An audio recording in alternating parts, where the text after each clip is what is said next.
This is Larry Anares making your day with the second part of Maria Angela C. Mina's article entitled Too Many Superheroes. And we continue to quote, heck, J.R.R.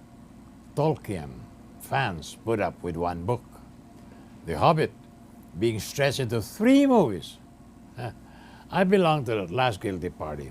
I'm not even ashamed to say I enjoyed myself, even if I knew the studio executives were simply out to part me with more of my money. As far as I was concerned, as seeing The Lord of the Rings and The Hobbit on the big screen was an impossible and long-cherished dream come true. And I was determined to watch it no matter what could be said against it, legitimate or not. I would have watched it even if it was utter garbage, because that's what a real fan does. After all, Jack Nicholson does not give up his courtside seat even when the Lakers are on a dismal losing streak.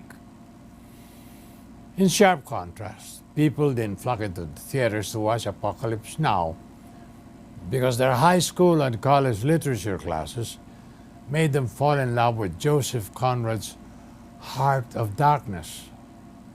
Even if Grandfather was a best-selling book before it became a movie, and there were people who wanted to watch the movie because of the book, I'm pretty sure that nobody showed up dressed as Don Corleone. It's been years, and people still haven't forgotten how awful the Star Wars prequels were. But if Apocalypse Now has been awful, critics would abandon it, and people wouldn't complain or remember it because they wouldn't even have seen it.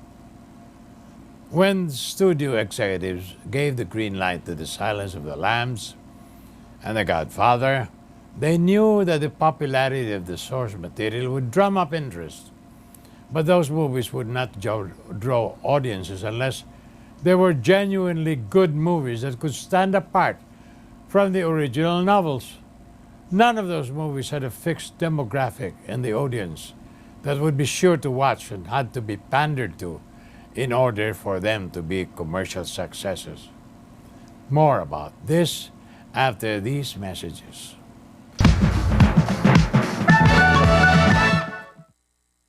This is Larry Anares making your day with the second part of Maria Angela C. Mina's article entitled Too Many Superheroes. And we continue to quote, "This is not to say that many or even most of the films in this recent superhero deluge are bad. Even if I'm biased, I don't think I'm wrong in thinking that most of them are fun and some of them are really good. But if there's any benefit to Marvel and DC Comics expanding their rivalry into cinema, it is that fans like me are beginning to have higher standards for the material we are willing to consume. And Hollywood is responding. Spider 2, the one with Tobey Maguire in the lead role, is one of the first superhero movies that succeeded at being something much more than a simple cash grab. But the current boom of comic book movies adaptations truly began with Iron Man. Incidentally, Iron Man is also Stan Lee creation. I wouldn't say that Iron Man is an art, but it's not just about a rich, irresponsible playboy genius in a slick metal suit that flies and shoots missiles.